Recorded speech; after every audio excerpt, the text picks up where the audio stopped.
मेरठ में खौफ, एक दर्दनाक खोज। मेरठ एक शांत शहर, लेकिन आज इसकी गलियों में दहशत का माहौल है। एक भयानक हत्या ने सभी को हिलाकर रख दिया है। पीड़ित सौरभ राजपूत, एक होनहार नौजवान जिसका जीवन एक क्रूर अंत के साथ समाप्त हो गया। सौरभ का बेजान शरीर उनके ही घर में मिला। उनकी हत्या क्रूरता से की गई थी। शरीर पर वार के कई निशान थे जो हत्यारे की क्रूरता को दर्शाते थे। घटनास्थल पर फैला खून एक भयावह कहानी बयां कर रहा था। पुलिस ने जांच शुरू कर दी, लेकिन सवालों का अंबार था। सौरभ को किसने मारा और क्यों? क्या यह एक डकैती थी या फिर कुछ और? सौरभ और मुस्कान, प्यार से नफरत तक का सफर। सौरभ की कहानी एक दुखद प्रेम कहानी थी। 13 साल की उम्र में उन्हें मुस्कान से प्यार हुआ। उनका प्यार बचपन से शुरू होकर शादी तक पहुंचा, लेकिन किस्मत को कुछ और ही मंजूर था। शादी के कुछ साल बाद ही उनके रिश्ते में दरार आने लगी। झगड़े आम हो गए, प्यार नफरत में बदलने लगा। क्या यही नफरत सौरभ की मौत का कारण बनी? पुलिस को मुस्कान पर शक हुआ। क्या सचमुच मुस्कान ने अपने पति की हत्या की थी, या फिर यह सिर्फ एक शक था? साहिल का प्रवेश एक घातक त्रिकोण। जांच आगे बढ़ी तो एक नया किरदार सामने आया, साहिल शुक्ला। साहिल, मुस्कान का प्रेमी। क्या सौरभ की हत्या में साहिल का हाथ था? क्या यह प्रेम त्रिकोण एक खूनी खेल में बदल गया था? साहिल और मुस्कान के बीच नाजायज संबंध थे। क्या सौरभ को उनके रिश्ते के बारे में पता था? क्या इसी वजह से सौरभ की हत्या हुई? पुलिस को साहिल और मुस्कान के बीच फोन पर हुई बातों के सबूत मिले। क्या यही सबूत सच का पर्दाफाश करने के लिए काफी थे? मौत की साजिश, शैतानी योजना। जांच के दौरान पुलिस को एक चौंकाने वाली जानकारी मिली। मुस्कान और साहिल ने सौरभ को मारने की योजना बनाई थी। उन्होंने हर कदम सोच समझ कर उठाया था। मुस्कान ने सौरभ को नींद की गोलियां खिलाईं। फिर साहिल के साथ मिलकर उन्होंने सौरभ की बेरहमी से हत्या कर दी। उन्होंने सौरभ के शरीर के टुकड़े किए और उसे एक ड्रम में बंद कर दिया। उनका इरादा था कि वे सौरभ के शव को ठिकाने लगा देंगे और हमेशा के लिए बच निकलेंगे, लेकिन किस्मत को कुछ और ही मंजूर था। सेक्शन 5, खून से सनी रात, एक क्रूर हत्या।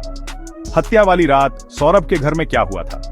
पुलिस ने घटनाक्रम को फिर से बनाने की कोशिश की। सबूतों के आधार पर उन्होंने उस भयानक रात की एक तस्वीर पेश की। सौरभ बेखबर थे कि उनके साथ क्या होने वाला है। मुस्कान ने उन्हें नशीला पदार्थ मिला हुआ खाना खिलाया। जैसे ही सौरभ बेहोश हुए, साहिल और मुस्कान ने उन्हें मौत के घाट उतार दिया। यह एक क्रूर और निर्मम हत्या थी। सौरभ के शरीर पर मिले घावों से उनकी दर्दनाक मौत का अंदाजा लगाया जा सकता था। सेक्शन 6, अपराध बोझिल मन छिपने का असफल प्रयास। हत्या के बाद मुस्कान और साहिल डर गए। उन्हें एहसास हुआ कि उन्होंने क्या किया है, लेकिन अब बहुत देर हो चुकी थी। उन्होंने सौरभ के शव को ठिकाने लगाने की कोशिश की, लेकिन असफल रहे। वे सौरभ के शव को एक ड्रम में भरकर कसौल ले गए। उन्होंने ड्रम को एक सुनसान जगह पर फेंकने की कोशिश की, लेकिन वे सफल नहीं हो सके। उनके मन पर अपराध बोझिल था। वे हर जगह पुलिस को देखते थे। उनकी नींद उड़ चुकी थी। उनका अंत निकट था। सेक्शन 7, सच्चाई का उजागर होना। जांच और गिरफ्तारी। पुलिस ने अपनी जांच जारी रखी। उन्होंने सौरभ के घर से कई अहम सुराग बरामद किए। मुस्कान और साहिल के बीच हुई बातचीत के रिकॉर्ड भी पुलिस के हाथ लगे। सबूतों के आधार पर पुलिस ने मुस्कान और साहिल को गिरफ्तार कर लिया। शुरुआत में उन्होंने अपना जुर्म कबूल करने से इनकार किया, लेकिन पुलिस के सामने वे टूट गए। उन्होंने अपना गुनाह कबूल कर लिया।